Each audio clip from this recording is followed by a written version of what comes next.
Hello বন্ধুরা, আমি রাহুল নতুন আর একটা ভিডিও নিয়ে তোমাদের সামনে চলে এলাম। এর আগে ভিডিও দেখিয়েছিলাম যে আমি কোথায় আছি, আমার কি হয়েছে। তোমাদের দোয়ায় আর উপরওয়ালার দোয়ায় আমি এখন অনেকটা সুস্থ আছি। সকাল সকাল ঘুম থেকে উঠে মত্তুরে আমি চিড়ে ভাজা খাচ্ছি। ডাক্তার আমাকে বলেছে শুকনো শুকনো জিনিস খেতে। আমাকে বলেছে তুমি যত শুকনো জিনিস খেতে পারবে তত তাড়াতাড়ি তোমার ব্যথা জায়গাটা শোকাবে। ডাক্তার হরলিক্স ফল এইসব খেতে বারণ করেছে, বলে যখন তোমার ব্যথাটা একটু একটু সেরে যাবে তারপর থেকে খাবে, তার আগে একদম। ভিডিও শুট করতে করতে দিদিগুলো চলে এলো হঠাৎ করে। সকালে ঘুম থেকে উঠলে আমার ইনজেকশন থাকে, সেই ইনজেকশন গুলো দিতে এসেছে, এসে কত গল্প করছে আমার সাথে। সত্যি এখানকার দিদিগুলো খুব সুন্দর, ইনজেকশন খুব আস্তে আস্তে দেয়, কারোর লাগে। আমি ইনজেকশন থেকে ভয় পাচ্ছি, এই নার্সের দিদিগুলো আমাকে দেখে হাসাহাসি করছে যে এত বড় ছেলে হয়ে তো ভয় পাচ্ছে। সত্যি এনাদের ব্যবহার খুব সুন্দর, আর আশা করছি এনারা কারোর সাথে খারাপ ব্যবহার করে না ও করবে না। এখানকার ডাক্তার নার্স সবাই রুগীর সাথে সবসময় অ্যাক্টিভ থাকে। এই ডাক্তার নার্স দিদিরা সবসময় চায় যেন রুগী তাড়াতাড়ি সুস্থ হয়ে বাড়ি যায়। সত্যি খুব ভালোভাবে ট্রিটমেন্ট করেছে এনারা, ধন্যবাদ জানাই এনাদেরকে। তো আমি কোন নার্সিং হোমে ছিলাম সেই নার্সিং হোমটার নাম বলছি,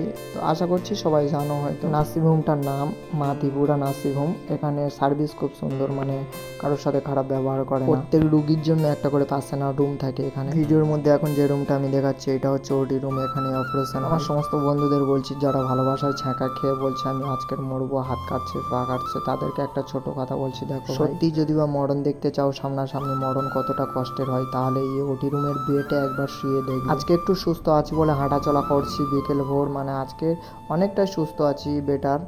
আর এই যে রুম, এখানে আমি যেখানে শুয়ে থাকি সেখানকার অবস্থাটা দেখতে পাচ্ছ তো। আমার মা আসবে, এসে ঠিক করবে রাত্রে। আর আমার কোথায় কেটেছিল সেটা দেখো। যাদের এই অপারেশন হয়েছে তাদের লাইফ পুরো পাইপ হয়ে গেছে, কারণ তারা কোনো ভারী কাজ করতে পারবে না। আজকে বিকাল ভোরে একটু নার্সিংহোমে ভিড় ছিল, কারণ বাইরে থেকে একটা ডাক্তার এসেছিল, তাই অনেকটা রাত হয়ে গেছে। এই রাতের মধ্যে আবার মা আসবে, তারপর আমি খাবো, খেয়ে ওষুধ খেয়ে ঘুমিয়ে পড়বো, কালকে সকালে উঠবো। তোমাদেরকে একটা ছোট কথা বলি শোনো, যখন তোমাদেরকে অপারেশন করবে তখন তোমাদের কোনো মালুম হবে না, কারণ তোমাকে অবশ করে দেয়। অপারেশন করার 2-3 দিন পরে যে ড্রেসিংটা করে, ড্রেসিংয়ের সময় এত কষ্ট হয় যেন অপারেশনে অতটাই কষ্ট হয় না। তো চলো বন্ধুরা, এরপরে আর কোনো ভিডিও দেবো না, পুরো ডাইরেক্ট বাড়ি গিয়ে ভিডিও করব।